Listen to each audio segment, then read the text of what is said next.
बिस्मिल्लाहिर्रहमानिर्रहीम अस्सलाम वालेकुम रहमतुल्लाहि व बरकातहू। दोस्तों और टाइम आ गया जो टाइम का इंतजार सी कि मैं तैयारी कर ली है, टची टुची पैक कर लेने, बैग शैग बन लेने। इंडिया पाकिस्तान जंग तैयार है, जा रहे हैं लड़न वास्ते इंशाअल्लाह ताला भरपूर तरीके नाल लड़ांगे। पाकिस्तान का जो जज्बा है दुनिया की तारीख हैरान कुन गल ही है कि अपने तो 10 गुना बड़ा मुल्क धमकी ला रहा है और वो मैदान जंग के बड़े अरसे का है तो उन्हें 10 गुना छोटा मुल्क पहले तो नहीं लिख रहा, किसी चीज़ तो नहीं लिख रहा जी। और हंसी जा रहा है देख देख के, हासा जा निकली जा रहा है कि यार ए बनिया ने साडे नाल लड़ना। बड़ी देर दे रोले पे सी, बड़ी देर का मसला बनया सी, बड़ी देर दे असी जनाब अपने अरमान दिल दे विच ही रख लेने से। खबरदार जिहड़े लोग इंडिया दे इसराइल के पेरोल ते उन्होंने पैसे लैके पाकिस्तान के दुश्मन बने फिरते ने।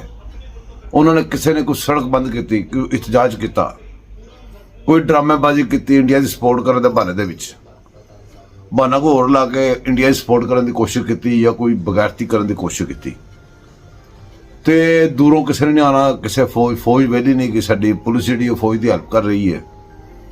एडे गलियां महल्ले च बगैर वर्दियां के फौजी लगे फिरते हैं मेरे वर्गे।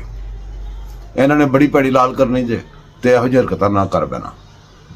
जे तुम मुतफिक होकर सारे नाल मुतहिद होकर नहीं लड़ सकते दुश्मन के नाल तो दुश्मन बनाओ तो एक नुक्कर दे बह जाओ। साडे अंदर दुश्मन की जरूरत नहीं हो सकती इस तरह के फिरे तो दुश्मन नाल उही सलूक किया जाएगा जो दुश्मन नाल करना चाहिए जो सारी दुनिया करती है। तो दोस्तों गल्लां बातां कोई नहीं, एवें वो जिन्होंने कहते हैं पॉइंटबाजी उरे परे कोई नहीं। वाकई टुर पे जा रहे हैं जो तक जंग का रौला है आप उत्थे ही गए हैं। सारे काम शम छड्डते ने, हर शब बंद करती है तो अपने पाकिस्तान के वास्ते टुर पे हैं। तुहानूं रस्ते भी गपशप होती रहेगी, उत्थे पहुँच के भी दसांगे तो उत्थे जाके तुहानूं लोकी वहावा करांगे लोकी की सोच रहे हैं, किस तरह सोच रहे हैं। अगर कोई बगैरती कर रहा है तो वह भी तुहानूं दिखावांगे।